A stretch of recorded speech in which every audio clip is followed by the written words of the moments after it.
Hi everyone, and welcome back to Lemon Dew. I'm Brie, and in today's episode, I'm going to be talking about autism and depression. So before I begin, I just want to give a brief disclaimer in regards to the trigger warnings that could potentially come up in today's episode. So potential trigger warnings that may come up include mental health, suicide, and also self-harm. If these types of topics are too sensitive, then it would be best to either skip or not listen to today's episode if it gets too much. So without further ado, let's begin.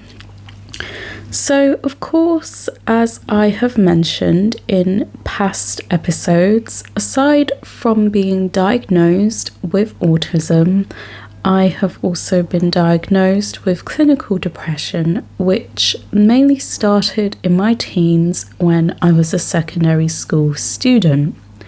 Now, when it comes to the topic of depression, a lot of people don't really understand it very well, especially when it comes to certain cultures, i.e. the Caribbean culture, which is where myself and my family are from in terms of background.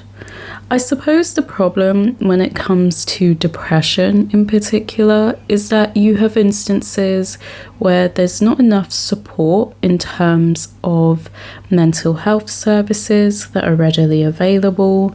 And also in most cases, people tend to either self-diagnose to seem quirky and unique, thus discrediting people who do suffer with clinical depression on a regular basis. And then, of course, people tend to confuse it with just feeling upset. So, what is depression exactly? So, depression in itself is a form of despondency and sadness. So, yes, it does relate to feeling upset, but of course, this feeling is magnified to a high level. Now, when it comes to depression, a lot of people who do suffer from it often have a loss of appetite, so they might not feel like eating or even drinking. And of course, aside from poor eating and drinking habits, in regards to general health and well-being, people with depression tend to suffer from insomnia due to lack of sleep, and in turn, they have a lack of energy when it comes to handling daily tasks, whether it's going to school, college, university, or even work, or doing chores like, for example, laundry, or even doing favorite things. And in the case of doing favorite things, whether it's going out for walks, drawing, video games, whatever, people with depression might not enjoy their favorite things anymore. And depending on the person and their individual needs, they may feel physically and emotionally fatigued to a point where they have to put in that extra effort to even do something like getting up in the morning. And of course, with depression, you do feel a sense of guilt because you feel as if you're not good enough. And then there's that sense of inadequacy because you're unable to just get on with things like other people. Now, in the case of depression, it tends to be more common with people that have autism. So, from my personal experiences, as per mentioned, I started to suffer with clinical depression in secondary school. So, if you've listened to my last episode in regards to my experience in school, more so pertaining to year 9 and 10, I go into detail in regards to experiences with bullying as well as suicide and self-harm. And the thing with my secondary school experience was that it really wasn't the best because not only was I being bullied, but I never really got the support I needed, and all of these issues were pretty much multiplying to a point where I was always feeling so down all the time. So because I started to get depressed, I couldn't really concentrate on my work, let alone preparation for GCSEs, as that was the last thing on my mind. And every time I was in school, I just couldn't stand being there. I couldn't stand being around the students. I couldn't stand the teachers. And I also stopped talking to them about my issues because, as per mentioned in this episode, which of course I will summarize, whilst going through depression, my teachers would often dismiss my problems. So if, say, I was being bullied or I was experiencing suicidal thoughts, teachers would often say that I was faking my problems, even when I fainted as I was being forced to go to an ICT lesson with a teacher that insulted my intelligence in front of my entire class. This particular incident just made things worse for me because, again, my teacher, more specifically my year leader at the time, just dismissed my feelings, and they pretty much assumed that I was faking being depressed. So over time, I pretty much started to conceal my thoughts and conceal my emotions as much as I could, because I got to a point where I couldn't really trust the same people that was supposed to safeguard. Now, from my experience of going through clinical depression, at least in the case of secondary school, I started attending therapy. So usually when it comes to depression, therapy is recommended.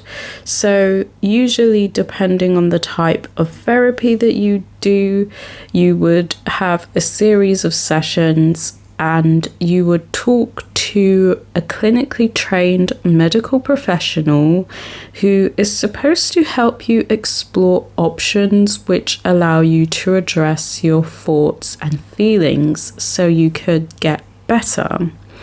Now, when I started therapy back in secondary school, I think from what I remember, I did attend a couple of sessions outside of school, and this was where the therapist in question was asking me what was happening and why I was referred and such. And the only thing that I mainly remember from therapy back when I was in my teens was when a therapist, was asking me why I did not tell my teachers about the problems I was facing. And as per mentioned, I could not trust my teachers. They either didn't help me, or in certain cases, they were pretty much spreading confidential information to others without my knowledge. And the thing with dealing with vulnerable people that have mental health issues is that it's never a good idea, not ever, to spread such information to others. So that's why nowadays, when it comes to depression and general mental health struggles, I'm very careful in terms of who I talk to, because I don't trust people as much as I used to anymore. And I always have this feeling inside where people are either out to get me or will use my vulnerability against me. Now, aside from secondary school, I've also suffered with clinical depression due to other things, mainly family issues, because of course I've hinted before that I have unfortunately experienced verbal and emotional abuse from my dad's family, as well as emotional neglect from my mum's family. And when it came to mostly my grandma and my uncle on my dad's side, as well as other family members on my mum's side, they always treated me differently. in comparison to everyone else, and I would feel very down about myself because I would always feel as if something was wrong with me. And besides my parents, my aunt, and my great-grandmother, who are the only family members that I am in contact with, none of my other family members really gave a shit about me in terms of how I was doing or how I was feeling. And whenever I was depressed, again, nobody would take it seriously. And if I had issues, I was always made to be the person who was in the wrong. So again, I stopped trusting family when it came to particular circumstances. Now, in 2020 as well, I did experience clinical depression when I graduated from university. So during the pandemic, I was in a position where I was unemployed, and it took me a year to find a job, even though the job that I did previously was a part-time minimum wage admin assistant role. And when I was going through unemployment for the first time in a couple of years, I felt very inadequate. And this inadequacy worsened when I was on universal credit briefly for 6 to 7 months. So at the time, I felt like a scrounger because I was getting government assistance as I was trying to look for another job. And when people around me were talking about work and things like that, I would always get so depressed because I didn't have a consistent source of income.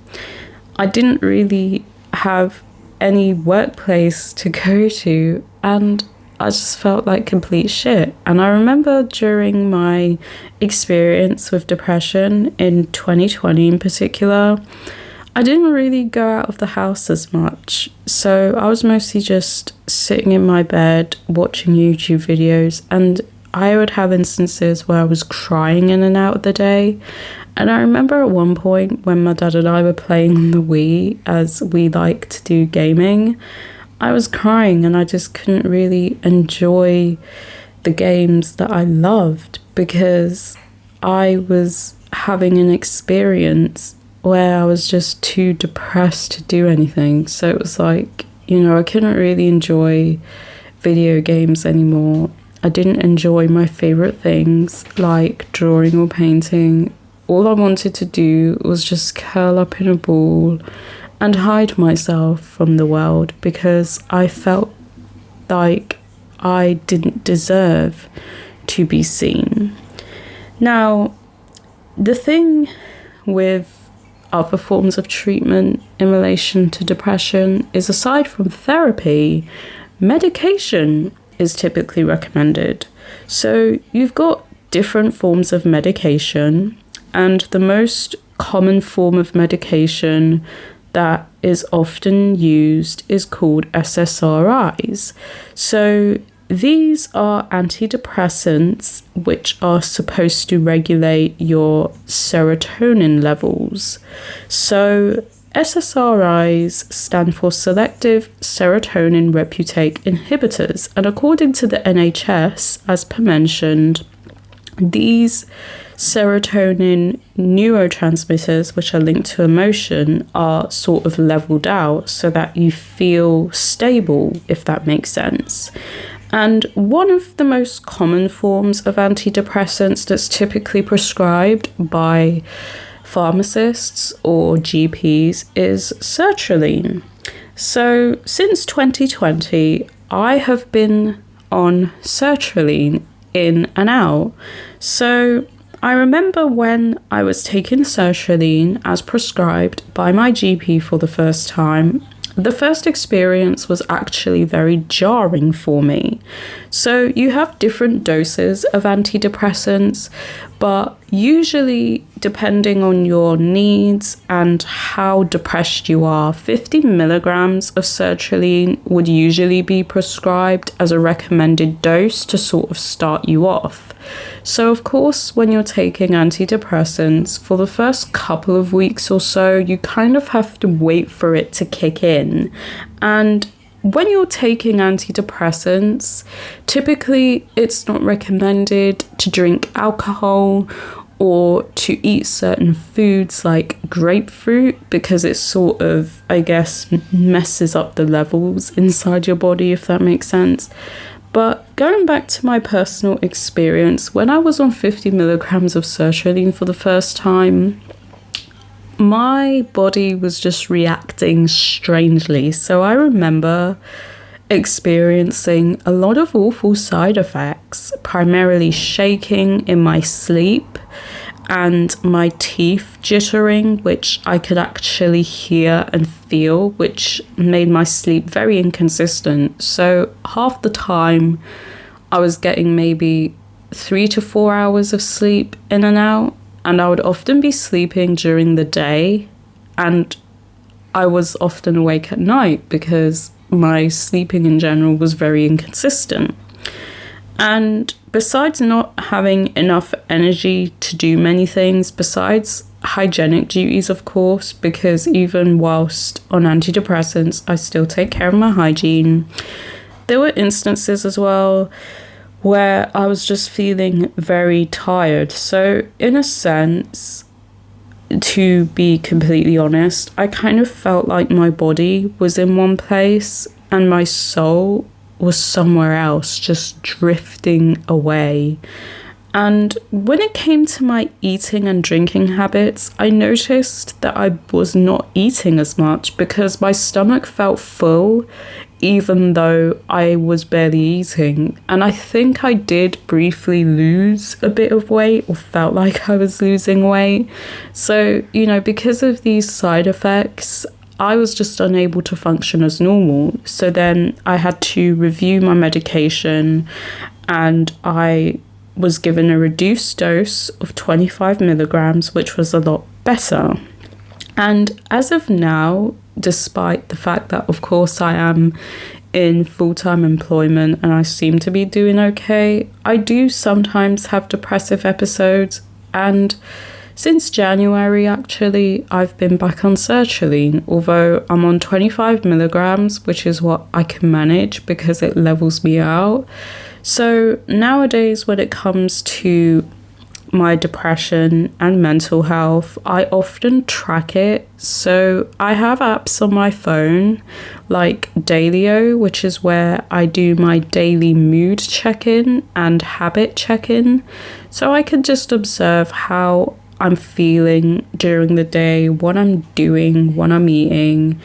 And with Samsung Health, which is another app I have on my phone, I also have this medication tracker, which was technically available in the US only, but I managed to get into developer mode and change the CSC code so I could access the medication tracker.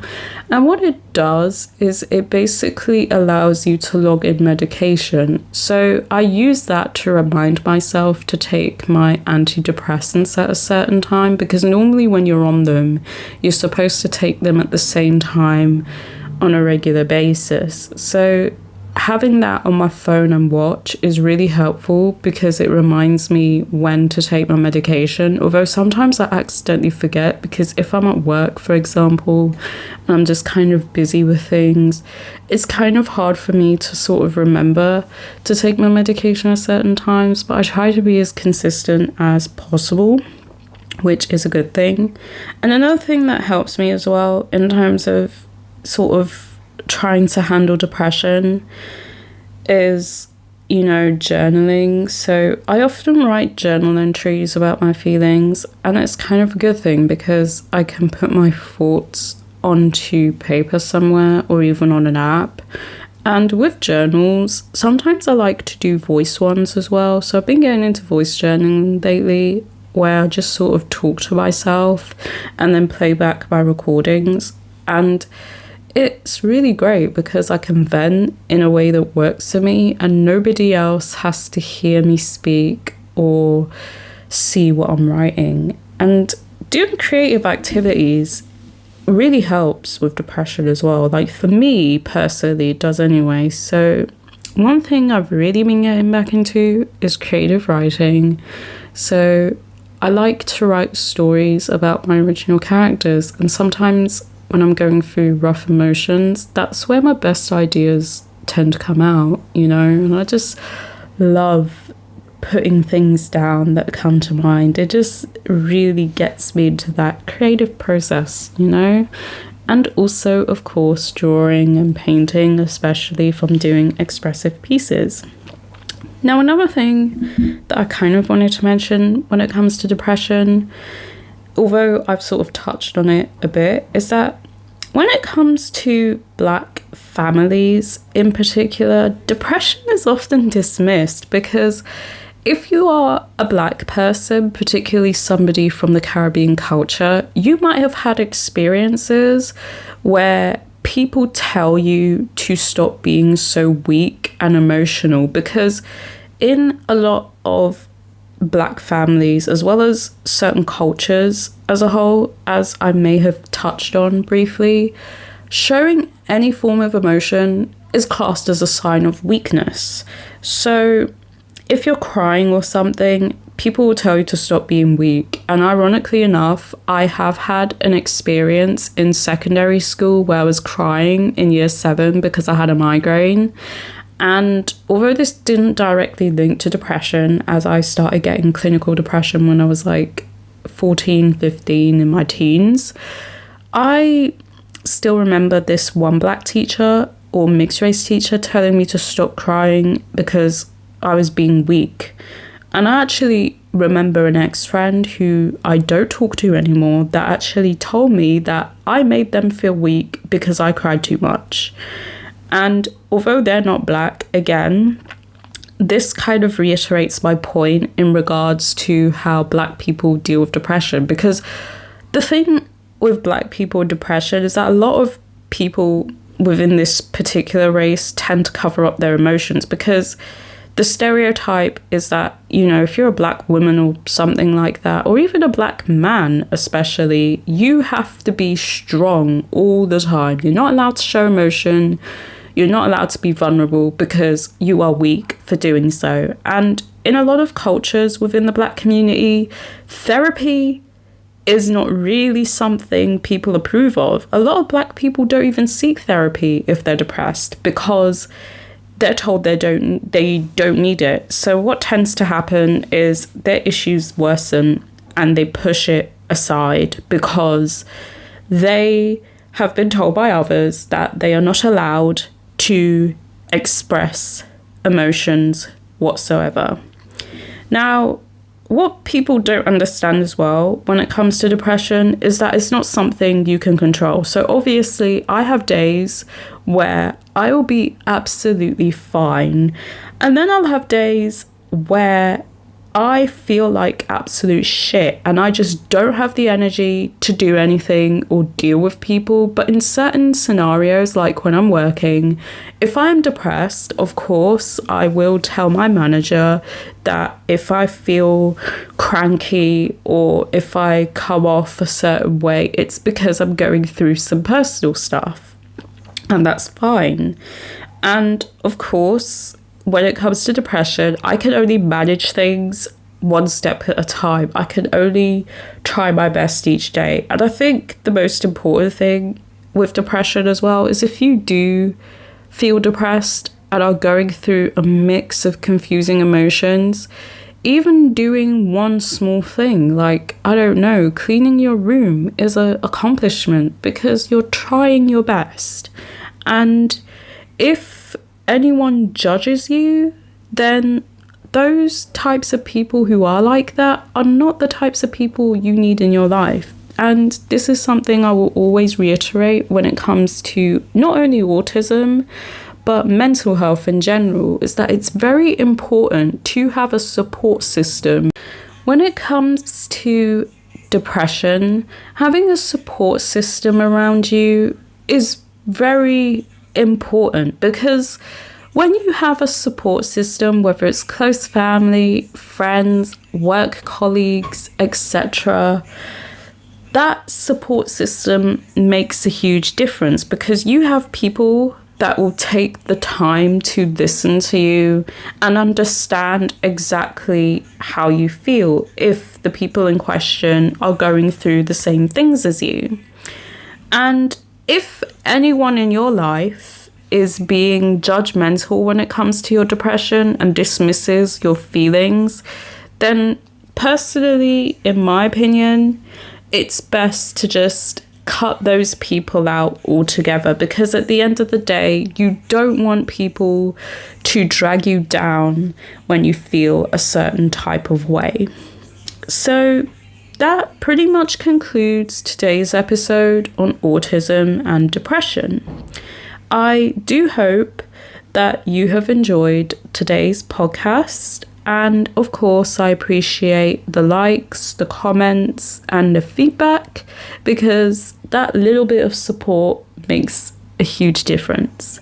So coming up on the 15th of June, I am going to be doing an episode on autism and toxic family, where I talk about my experiences of growing up in an environment where people have been verbally and emotionally abusive, as well as emotionally neglectful towards me.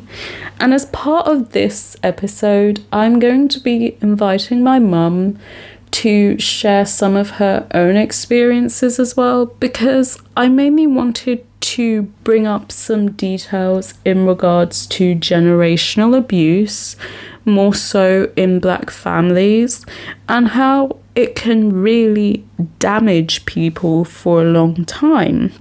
So of course, my episodes will be released every 2 weeks on a Sunday for consistency. And until next time, I hope you guys have a great day and take care of yourselves, and I will see you soon for the next episode. Bye!